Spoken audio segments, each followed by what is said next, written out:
교회에서나 들을 수 있는 호칭, a name that can only be heard in church.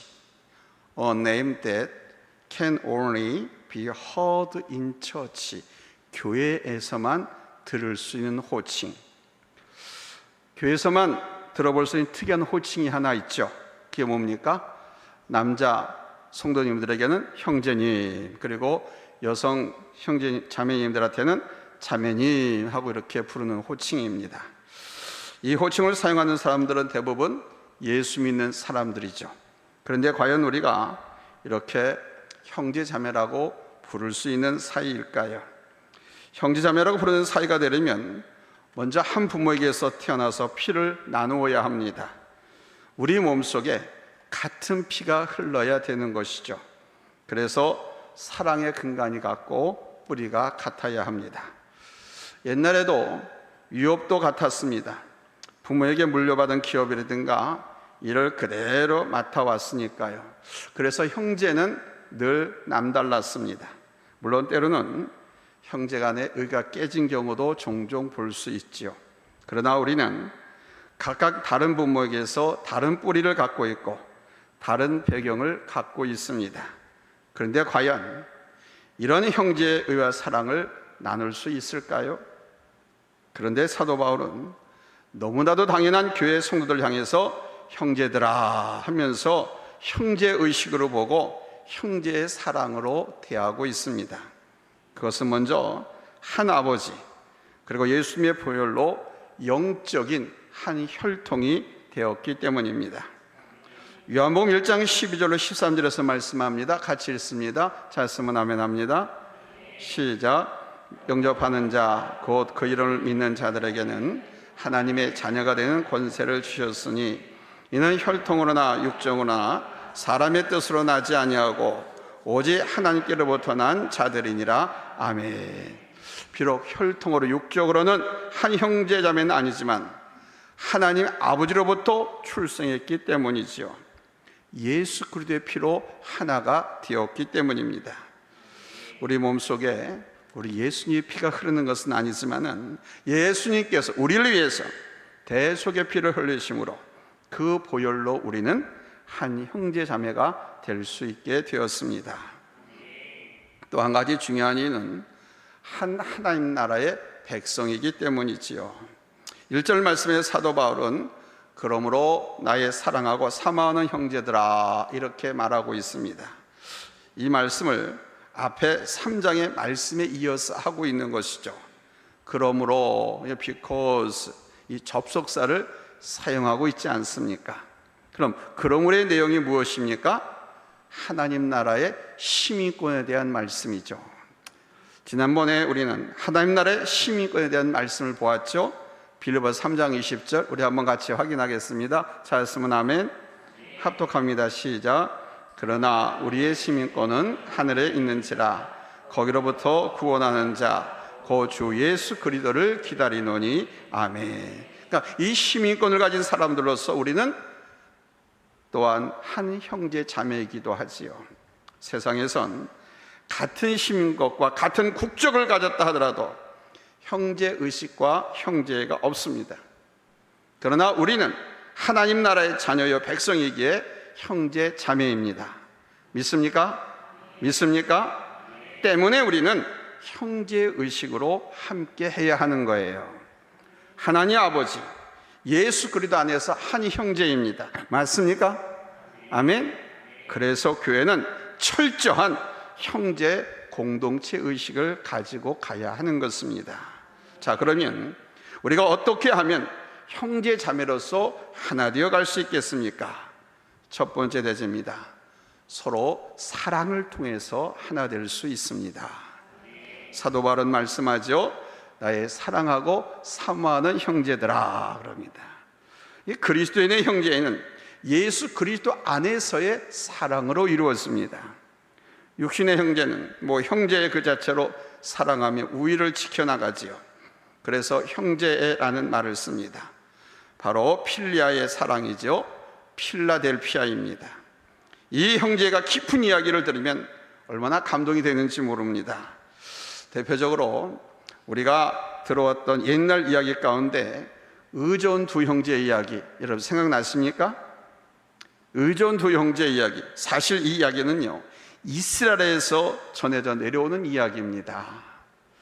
옛날 이스라엘 땅에 형은 결혼해서 아내와 두 아이가 있었고 동생은 아직 미혼인 두 형제가 살았습니다. 이 형제는 아버지가 물려준 땅에서 옥수수며 밀, 과일 같은 농작물을 함께 키우면서 살고 있었습니다.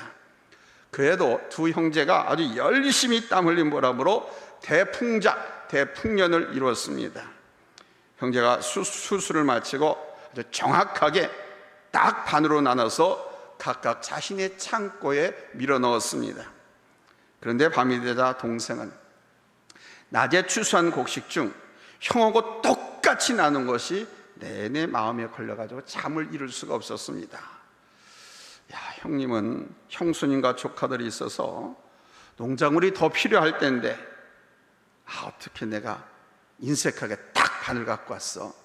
형이 더 필요한데 내 몫을 좀 형한테 줘야 되겠다. 그래가지고 동생이 밤에 형들이 자는 그 틈새에 나가서 자기 몫의 곡식을 덜어서 형의 창고로 옮겨줍니다. 한편 이 형도 역시 동생과 똑같이 나는 것이 후회가 돼서 잠을 이룰 수가 없었습니다. 그래 동생은 앞으로 결혼도 해야 되고 준비할 것도 많을 텐데 그러자면 많은 돈이 필요할 텐데 형 역시 자기 창고에 쌓아둔 곡식을 덜어서 동생의 창고로 옮겼습니다. 아침이 돼서 각기 창고로 간 형과 아우는 깜짝 놀랐습니다. 그냥 곡식이 조금도 줄지 않고 그대로 있었기 때문입니다. 다음 날도 그 다음 날도 밤마다 곡식을 옮겼지만 아침이 돼서 살펴보면 늘 그대로였습니다. 나흘째 되는 날 여느 밤처럼 형과 아우는 자신의 창고에서 곡식을 덜어서 각자의 창고로 나르다가 서로 마주치고 말았습니다. 그제야 아무리 곡식을 줄여도 옮겨도 줄어들지 않았던 이유를 알게 되었습니다. 두 형제는 서로 부둥켜 안고 엉엉 울었습니다. 형님, 아우야. 형제간의 사랑이 무엇인지, 형제간의 사랑이 어떠한 것인가를 잘 보여주는 이야기입니다. 근데 우리는 한 부모 안에서 피를 나누지 않았고 같은 뿌리를 둔 관계가 아니기에 이렇게 사랑하기는 쉽지 않지요. 그러나 여러분, 우리는 예수 그리스도 안에서 한 형제자매인 줄로 믿습니다. 예수 그리스도 안에서 한 형제자매 된 사람들이기 때문에 예수님의 보혈을 통해서 가능한 거예요. 예수님께서 요한복음 13장 34절에서 이렇게 말씀하셨습니다. 같이 읽습니다. 시작. 새 계명을 너희에게 주노니 서로 사랑하라. 내가 너희를 사랑한 것 같이 너희도 서로 사랑하라. 바로 예수님께서 나를 사랑하신 것 같이 그렇게 사랑하라는 것입니다. 바로 아가페의 사랑을 통해서 말입니다. 그 예수 그리스도의 사랑 안에서 하나 될 수 있는 것이죠. 주님께서 우리를 사랑하신 것 같이 우리가 그 사랑을 배우고 그 사랑으로 사랑할 때 예수 그리스도 안에서 이루어질 수 있는 관계입니다. 초대교회가 형제의 사랑을 나눌 수 있었던 것은 바로 이 사랑 때문이었습니다. 데살로니가전서 4장 9절에 보면은 데살로니가 교회에 대해서 이렇게 쓰고 있는 것을 볼 수 있습니다. 같이 읽습니다. 시작. 형제 사랑에 관하여는 너에게 쓸 것이 없음은 너희들 자신이 하나님의 가르침을 받아 서로 사랑함이라. 아멘. 사도 바울도 이런 사랑으로 고백합니다. 빌립보서 2장 17절입니다. 찾았으면 아멘. 합독합니다. 시작. 만일 너희 믿음의 재물과 섬김 위에 내가 나를 전제로 드릴지라도 나는 기뻐하고 너희 무리와 함께 기뻐하리니. 아멘. 그러니까 나로서는 할 수 없어요.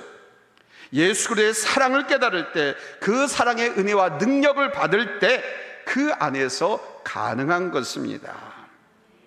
저 미국 필라델피 한 교회에 구역 19에 서지호라고 하는 사람이 살았는데 이 사람이 그만 암에 걸리고 말았습니다. 처음 수술이 잘 되어서 완치 치료될 줄 알았는데 그만 재발을 했습니다. 아주 회복하기 어려운 상황이 되었습니다. 이 소식을 듣고 교회 성도들이 서로 돌아가면서 두세 사람씩 짝을 지어서 하루도 빼놓지 않고 찾아와서 그날 있었던 이야기라든가 책도 읽어주기도 하고 그러면서 늘 위로하고 격려를 해주었습니다. 그러는 가운데 제 실명을 거론해서 죄송합니다만 이 서지호 씨의 부인과 가족이 그리고 함께하는 모든 교인들이 서로 마치 가족같이 형제와 같이 느끼게 됩니다. 저들은 점점 이것이 이 땅에서 참으로 소중한 공동체요 아름다운 공동체라는 것을 깨닫게 됩니다.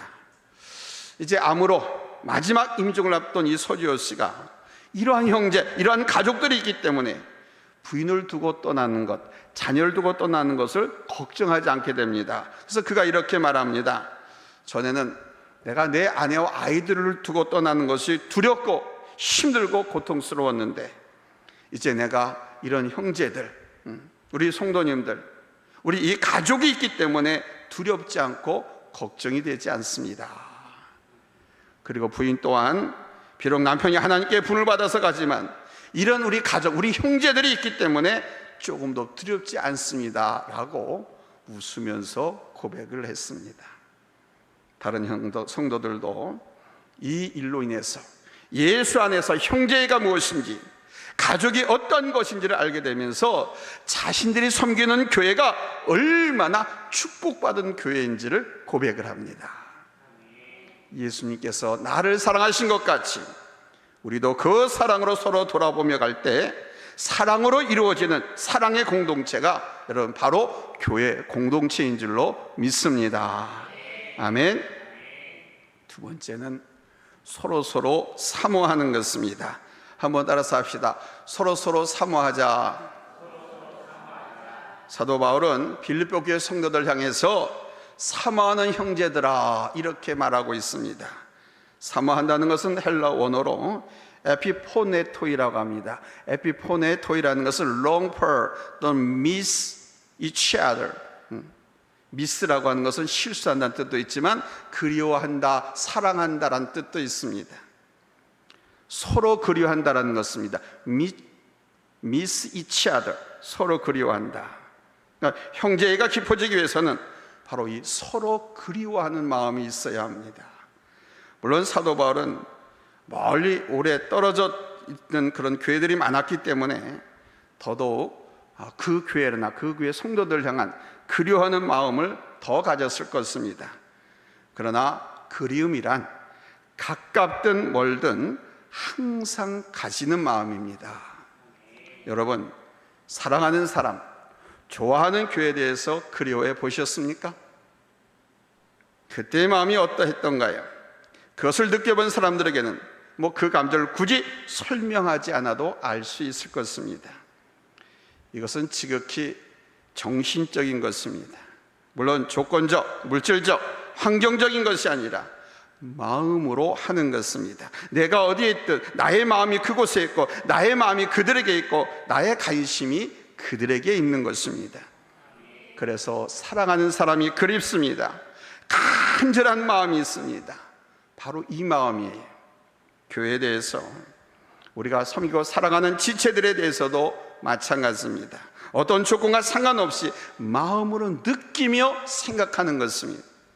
나를 이해해주고 나를 용납해주고 나를 위해서 기도해주고 함께 기쁨과 즐거움, 슬픔과 아픔을 나눌 수 있는 사람들에게 가능한 것입니다.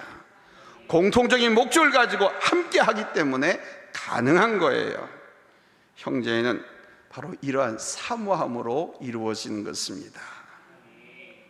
세 번째로 나의 기쁨과 나의 면류관으로 여기는 것입니다. 누구를? 서로를, 상대방이 나의 기쁨이고 나의 면류관으로 여기자는 것입니다. 사도 바울이 말합니다. 빌립보 성도들 향해서 너희는 나의 기쁨이요 면류관이라고. 그냥 저들을 생각하면 그냥 마음이 기쁘고 영광을 느끼고 자랑스러움을 느낀다는 거예요. 빌립보서 1장 3, 4절 한번 확인해 보겠습니다. 잘 쓰면 아멘 합니다. 합독합니다. 시작. 내가 너희를 생각할 때마다 나의 하나님께 감사하며 간구할 때마다 너희 무리를 위하여 기쁨으로 항상 간구함은 아멘. 그리고 나의 면류관이라고 하고 있습니다. 물론 저들에게 왜 부족함이 없었겠습니까? 때로는 흔들리고요, 때로는 변덕도 부리고요, 때로는 거역하기도 했습니다. 본의 안 될 때도 있었어요. 그러나 예수 그리스도 안에서 생각해 보니까 다 은혜고 다 감사인 거예요. 생각해 보니까, 아멘. Think about, 생각해 보면 여러분 감사할 수 있는 거예요. 생각하면 은혜를 깨달을 수 있는 거예요. 그러니까 저들이 자랑스럽고 저들로 인해서 그리스도의 어린 양잔치에 초대받아 함께 누릴 영광의 그날이 막 보이는 거예요. 아멘. 그래서 성도가 기쁨이고 면류관이라는 것입니다. 여러분, 우리가 하나님 앞에 설 때 가장 크게 평가받을 것이 무엇이라고 생각하십니까?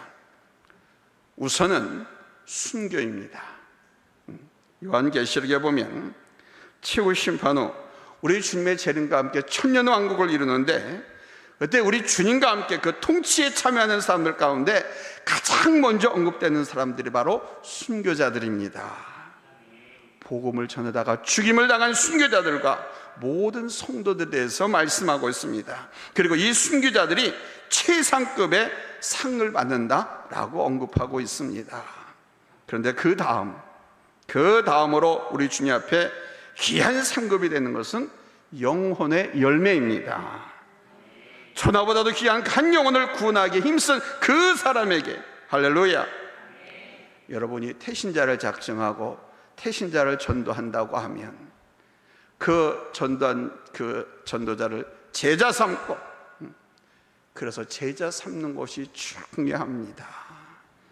그리고 주님의 몸된 교회 안에서 서로 사랑과 선행으로 섬기면서 형제애를 이룬 우리가 서로에게 면류관이 되는 것입니다. 한번 여러분 면류관 한번 쳐다보세요. 옆에 앉은 분이 내 면류관이에요. 한번 쳐다보세요. 아멘. 여러분은 저의 면류관이고 저는 여러분의 면류관입니다. 서로의 면류관입니다. 나를 구원하셨듯이 저 사람을 구원하신 우리 하나님의 은혜를 생각하면서 바라보자는 겁니다. 우리 서로가 영광의 면류관을 얻게 될 것을 생각하시기 바랍니다. 여기에 바로 온전한 형제애와 사모함과 감사 기쁨, 교회 하나됨과 교회 안에서의 은혜가 넘치게 되는 거예요. 아멘. 사랑하는 성도 여러분, 우리는 육신의 혈통으로 맺어지는 형제는 아닙니다. 그러나 예수 그리스도의 보혈로 맺어지는 형제예요. 하나님의 자녀로서 하늘나라의 시민권을 가지고 영원히 함께할 사람들에게 형제가 맞습니다. 우리가 그냥 가볍게 넘어갈 수 있는 용어일 수도 있겠지만은 한번 깊이 생각하고 교회됨을 찾아야 할 말씀입니다. 예수님의 사랑으로 바라볼 때 옆에 앉은 한 분 한 분이 또 내가 전도할 태신자가 소중한 사람들임을 알게 되고, 또한 우리의 기쁨이 면류관임을 알게 될 것이고, 아멘. 우리 교회가 얼마나 축복된 공동체인가를 알게 될 것입니다. 이 형제의 공동체로 우리 교회가 더 아름답게 서가고 이 비밀의 은혜를 더 풍성하게 누리는 우리 서강 가족이 다 될 수 있기를 예수님의 이름으로 축원합니다. 할렐루야. 아멘. 그러니까 면류관이 많으면 많을수록 좋겠죠. 그래서 많은 사람을 하나님께로 돌아오게 한 자는 하늘의 별같이 빛나게 해주시겠다고 말씀한 거예요. 그 빛난 면류관들을 여러분 많이 수여하시길 바랍니다. 할렐루야. 그래서 우리 교회가 서로를 바라볼 때 사랑하고 흠모하고 보고 싶고 위에서 기도해주고 격려해주고, 그러면서 예수님의 그 큰 사랑, 하나님 넓고 넓은 큰 사랑을 우리 교회 안에 풍성하게 쌓아서 정말 행복한 신앙생활, 아멘, 천국 가든 행복한 우리 믿음 생활을 할 수 있기를 예수님의 이름으로 축복합니다. 할렐루야. 우리 한번 기도하겠습니다. 같이 한번 기도했으면 좋겠어요. 오늘 말씀처럼 내가 전도하는 그 사람이 나의 면류관입니다. 태신자를 위해서 기도합시다. 그들은 우리를 기다리고 있습니다. 세상에 믿지 않는 사람들도 참 그리스도인, 하나님의 마음, 예수님의 마음, 그 사랑을 가지고 나를 섬겨주고 찾아와주고 인도해줄 그 사람을 기다리고 있습니다. 여러분, 그 영혼을 위해서 기도하고 그 영혼을 찾아갑시다. 그 영혼을 하나님께로 인도합시다. 아멘. 그래서 우리 교회가 사랑이 풍성하고, 또 아울러서 주변을 돌아보십시오. 아프고 힘들고 어려운 지체들이 얼마나 많이 있습니까? 그들을 생각하면서 기도합시다. 기도합시다. 그들을 위로하고 우리 하나님의 위로가, 하나님의 축복이 그 영혼에게, 그분에게 함께해서 그들 힘을 얻고 용기를 얻어서 우리 같이 행복한 신앙생활하고 하나님께 기쁨이 되고 영광이 되는 우리 성안교회를 만들어갈 수 있게 해달라고 우리 시간 나같이 주여 한번 부르고 합심해서 기도하겠습니다. 주여, 은혜로우신 하나님 아버지 감사합니다. 저희를 사랑해 주시